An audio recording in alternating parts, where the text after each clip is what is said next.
Sa bawat hakbang ng pagbabago, may nagtatagong mga kwento ng pagsubok at kahirapan. Ngunit kasabay ng sigwa, nagkukubli ang sipag at tatag ng mga Pilipino, kaagapay ang sinag ng pag-asang hatid ng programa ng pamahalaan. Naninindigan ang gobyerno sa pamumuno ni Pangulong Ferdinand R. Marcos Jr. sa pagtupad ng mga pangarap ng mga Pilipino, ang maayos na trabaho, sapat na kita at pamumuhay na may dignidad. Batay sa pang-ekonomiyang adyenda ng administrasyon, pangunahing layunin ng Philippine Development Plan sa pamamagitan ng Labor and Employment Plan 2023 to 2028 ang lumikha ng isang maunlad, inklusibo at matatag na lipunan na nakatuon sa pagpapatatag ng lakas paggawa. Sa pamamagitan ng tulong panghanap buhay sa ating Disadvantaged Workers o TUPAD program ng Kagawaran ng Paggawa at Empleyo, ibinabalik hindi lamang ang kabuhayan, kundi maging ang integridad at bagong simula para sa mga manggagawa. Pag dinig namin tupad, kumbaga sa trabaho. Noong panahon na isa pang akita ko, malaking tulong ang TUPAD dahil nabigyan natin ng pansamantalang trabaho at pambili ng pagkain at pagpunta sa mga pamilya ko. Nagpapasalamat po ako sa DOLE dahil may mga ganito po silang klase ng programa. Kahit 10 days lang po, malaking tulong po yun para po sa amin. Ito ang naging pundasyon upang mas patatagin ng DOLE ang programang TUPAD.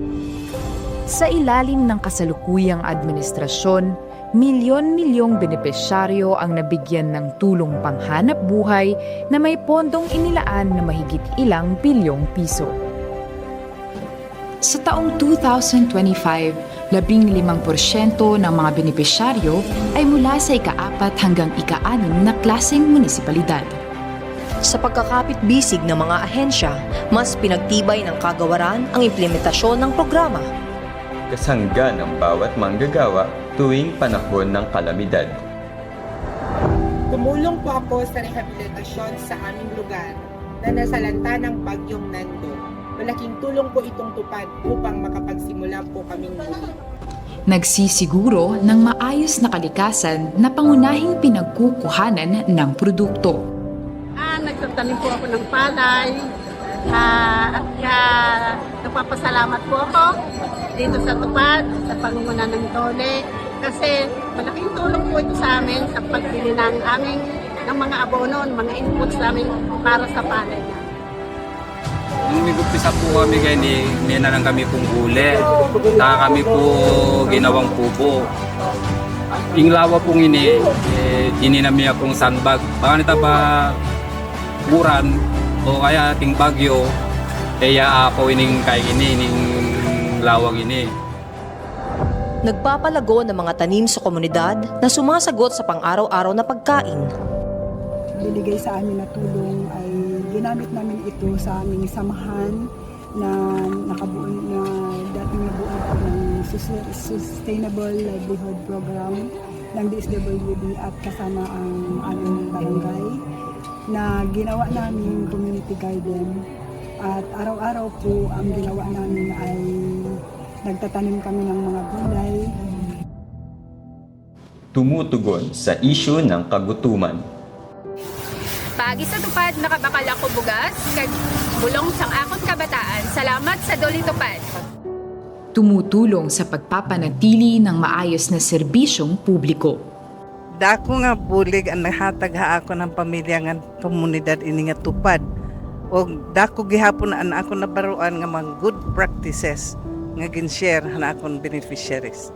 Salamat din madamuhan DOLE.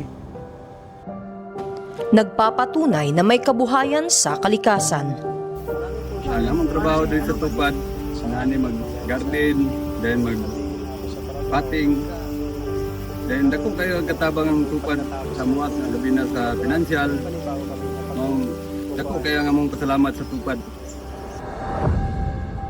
Mula kalikasan hanggang silid-aralan, nagbibigay ng oportunidad. Timulong kami din pinturan to Luwakan Elementary School. Kaputi ko pa matulong ako ni ating puti panag-eskwela na, panagadan na. Siya yung ti gastos ti anak ko. Salamat po pa. Nagsisilbing liwanag tungo sa isang bagong bukas. Ma'am, dako akong kalipay, ma'am, na usa ko ka benepisaryo sa maong tupad sa gobyerno, ma'am.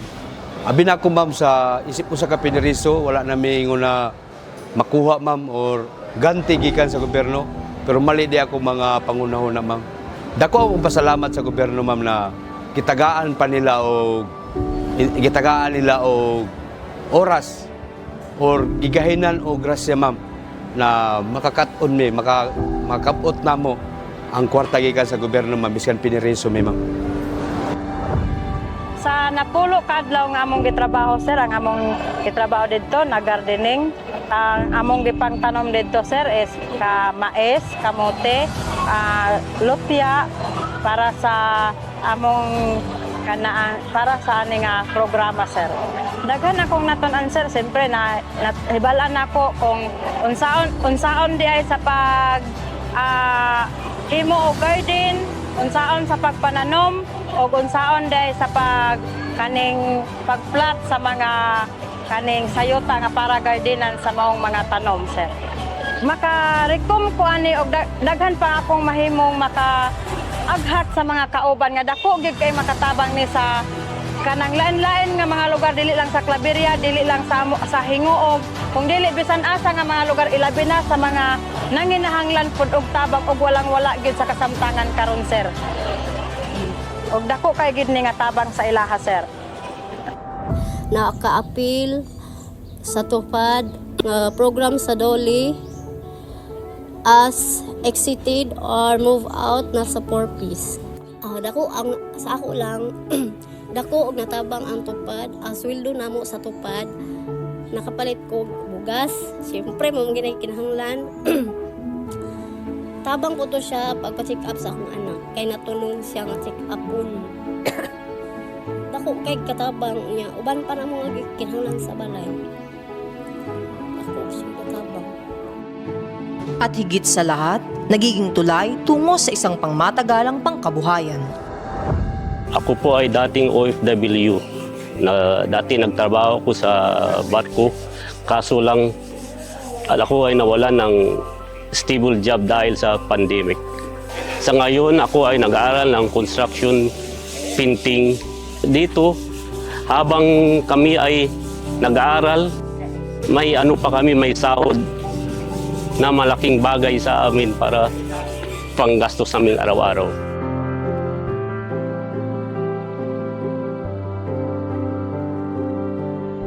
Pumasok po ako dito, malaking bagay po kasi marami po kami natutunan.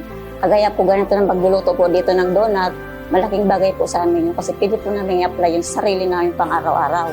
Tapos malaking bagay po sa akin, ma'am, kasi wala po kaming hanap buhay na stable na pang araw-araw. Tapos yung anak ko po na pumapasok araw-araw, kailangan po ng pera. Papasalamat lang po ako sa DOLE kasi binagyan po nila kami ng trabahong libre at may bayad pa po bukod doon. Salamat po. Sana po may matulungan pa po silang maraming katulad namin na susunod po. Sinasalamin ng mga salaysay na ito na ang sipag at determinasyon kasabay ng masinsinang pagtutulungan ng pamahalaan ay nagdudulot ng isang mas inklusibo, makatao at matatag na kinabukasan para sa bawat Pilipino sa bagong Pilipinas.